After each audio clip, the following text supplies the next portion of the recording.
Hello guys, I like cheese, and I like playing games. I am archiving myself, playing these story-driven games as an additional motivation since I always skip and save them for quote-unquote other days, whatever reason I come up with just to not play them. Also because I've been a sucker for live service games for so long that I didn't have the time to play all these great games through the years. Final Fantasy VIII. After playing the game, and only now actually getting surrounded by Final Fantasy stuff, I fully understand the FF8 debates. Just saying the Final Fantasy VIII name probably sparked some heated arguments somewhere in the internet already. Look, I get it. This game has its defenders, and I genuinely wanted to be one of them. I went into this with an open mind, guides at the ready, determined to give FF8 every possible chance to win me over. Even if I went in blind at the start, I watched and read some tutorials when I was playing. I read up on strategies while playing the game. I was going to approach this game the right way to understand why some people call it underrated. Spoiler alert, it didn't work. I didn't have any nostalgia and rose-tinted glasses to help me. But this isn't going to be a mindless hate video. This is about a genuine attempt to connect with one of the most divisive JRPGs ever made, and why, despite my best efforts, Final Fantasy VIII just doesn't work for me. Before we dive in, let me establish something. I didn't want to dislike this game. FF8 sits in this weird position where it's simultaneously beloved by some and despised by others, with very little middle ground. Coming off games in PS1 era like FF7 and the previous Pixel Final Fantasy games, I was genuinely curious about what made this one so different. So I did what any responsible adult should do. I prepared. I looked up guides for the junction system, researched optimal strategies. I was determined to experience FF8 as it was meant to be played and experience everything it has to offer. The fact that I had to do homework just to enjoy a video game feels weird. When playing FF7, I also was hesitant at first, but have grown to love it. I hoped the same happens for this game. Sadly, it didn't. Let's start with the big one, the junction system. On paper, it sounds interesting. Instead of traditional leveling, you junction magic spells to your stats to customize your characters. In practice, it's one of the most counterintuitive systems I've ever encountered in an RPG. The fundamental problem is this. The game gives you magic spells, then actively discourages you from using them. You need to hoard 100 of each spell to get maximum stat benefits, which means every time you cast a spell, you're literally making your character weaker. It's backwards design that goes against decades of RPG logic. But it gets worse. To get these spells, you have to use the draw system, standing in battle, mashing a button to slowly suck magic out of enemies one at a time. It's tedious, it's repetitive, and it completely kills the flow of combat.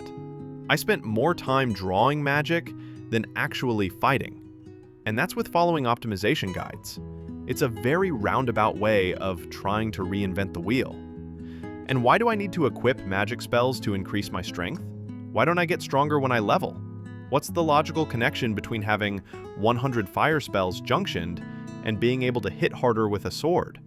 The system feels arbitrary and disconnected from any kind of fantasy logic. The worst part is that the game clearly wanted to move away from traditional leveling, but instead of creating something better, they created something actively bothersome to player enjoyment. Then, there are the characters. Oh boy, the characters. Let's start with Squall, our protagonist. I understand what they were going for, the reluctant hero who gradually opens up and learns to care about others. The problem is that for most of the game, he's just insufferably antisocial. I get that they are teenagers, but he wanted to be a soldier, he's in a military academy. Why is he randomly sometimes have no care, then sometimes completely focuses on a random thing? His monologues are just teenager angst in my opinion. And then there's Seifer, supposedly this complex rival character with his own motivations and dreams. In reality, he's just a bully who makes consistently stupid decisions throughout the entire game. He should have stayed at that, something like a rival, a bit of dumb, etc. But why did he suddenly become a pure bad guy? Why is he one of the main antagonists? It doesn't make sense. His underlings also blindly follow him. It also doesn't make sense. The supporting cast feels equally artificial. Everyone talks like they're reading from a script rather than having natural conversations. Dialogue scenes drag on forever with exposition dumps that could have been handled much more elegantly. It's like the characters exist to serve plot functions rather than being actual people you might care about. Speaking of plot, where do I even start with this story? The game opens with this military academy premise that immediately gets abandoned. Seed is supposed to be this elite mercenary force, but after the first mission, it just somewhat slowly disappears. The whole school setting just evaporates after the first act. The whole school just became your mode of transport, and also the presidential procession thingy. Sorceress Edea just walks up and murders the president in front of everyone. You'd think this would cause mass panic, political chaos, maybe some kind of public reaction. Nope. Everyone just kind of moves on. Even with the random teenagers trying to assassinate a sorceress, there should be panic. But there's none? But the real kicker is the orphanage reveal.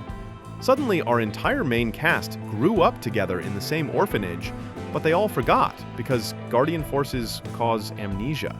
It's such a lazy way to create artificial connections between characters. Instead of building relationships naturally, the game just retcons them into existence.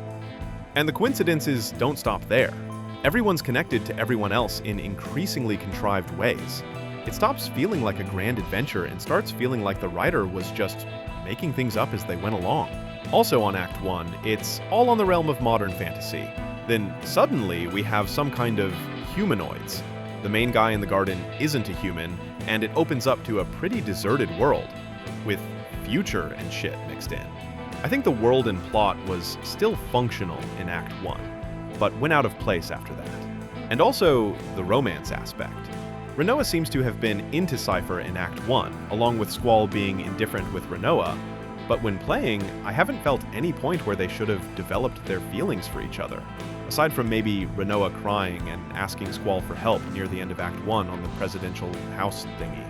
Squall was pretty indifferent until suddenly Rinoa loses consciousness and Squall went wild and crazy about saving Rinoa. I really didn't got into the love story aspect. This is comparing to how the romance was in FF7 with Tifa and Cloud along with Aerith. That seemed way more believable. Don't even get me started on the space thingy. Why is there suddenly a hidden region that is futuristic? And also, the space has monsters, there's a lunar base, and suddenly Rinoa sleepwalks onto the outside and releases some sealed sorcerer or something. And those waves of red blobs of monsters go from the moon to the Earth, and you don't see that on anything changing in the world. But hey, there's a long-ass section where Rinoa is in space, floating, and they finally get together after that. Yay? I guess. The actual combat system might have been tolerable if not for how it interacts with everything else. The enemy level scaling means traditional RPG progression is meaningless. Enemies get stronger as you do, so there's no real sense of growth or power fantasy. Triple Triad exists, and I think it's a great game on its own, but I honestly don't understand why it's so connected to the game. It's this card game that has almost nothing to do with the main experience, but the game keeps pushing it on you. It feels like a distraction from an already unfocused experience. The tutorials are endless info dumps that somehow manage to explain the systems while making them sound even more complicated than they actually are. By the time you finish reading about junction compatibility and spell refinement, you've forgotten why you wanted to play in the very first place. I guess it feels closest in comparison to what I felt in FF2, but at least FF2's grind is straightforward. You do a thing repeatedly, and that thing gets stronger. The FF8 grind is just convoluted for me. I don't think I even tried summoning a Guardian Force once. Also, why did they have to put a stat bonus on some of the Guardian Forces? They force you to not level until you can unlock those to feel powerful. I also have mixed feelings about the GF abilities. Refinement abilities, converting one thing to another, they having a card converting thing so you just have to grind a side game to be stronger on the main game via multiple conversions. It just feels so chaotic and overly intricate, but not very intuitive, like the FF7 Materia system in my honest opinion. Materia system is also not traditional, but it's easier to understand, more instinctive compared to the Junction system on this game. I need to give credit where it's due. Nobuo Uematsu's soundtrack is incredible. Liberi Fatali, The Man with the Machine Gun, Eyes on Me. These are beautiful pieces of music that made the game a bit more tolerable. The music often carries emotional weight that the story and characters can't manage on their own. It's the one aspect of FF8 that consistently delivers and reminds you of the talent involved in making this game. After forcing myself through to the ending, I did what any confused player does. I went looking for explanations. I watched analysis videos, read fan theories, dove into discussions about the Squall is Dead theory and the Rinoa is Ultimecia connection. You know what I realized? The fact that these theories exist and are so popular is actually an indictment of the game's storytelling. When your plot is so confusing that fans have to invent better explanations for what happened, that's not deep storytelling, that's failed communication. These theories are more interesting than the actual game because they attempt to create the coherence that the official story lacks. So those are the reasons why didn't Final Fantasy VIII fit me. It's not just one thing, it's a cascade of design decisions that undermine each other. The Junction system discourages you from engaging with magic. The draw system makes combat tedious. The level scaling removes progression satisfaction. The story throws out interesting premises for contrived plot twists. The characters feel more like exposition machines than people. Each of these problems might be forgivable on its own, but together, they create a game that actively fights against player enjoyment. It's a game that requires homework to understand and patience to endure, but never rewards either investment. I wanted to like Final Fantasy VIII. I went in with guides, with patience, with every intention of giving it a fair chance. I played it the right way according to fans and guides alike. But sometimes a game just doesn't click for me, and no amount of good intentions can fix what I think are fundamental design problems. Since I didn't have any nostalgia on these games, I feel like Final Fantasy VIII is another experiment, like what they did in the earlier titles. If you love Final Fantasy VIII, I'm genuinely happy for you. There's clearly something there that resonates with some players. But for me, after giving it every possible chance, Final Fantasy VIII is a game I simply couldn't enjoy. Sometimes, trying your hardest just isn't enough. And that's okay. On to the next title on the Final Fantasy series, Final Fantasy IX. And from what I've read and seen, it went back to the traditional fantasy setting, not the industrial and modern setting Final Fantasy VII and Final Fantasy VIII have. Hoping I get a better experience playing that game.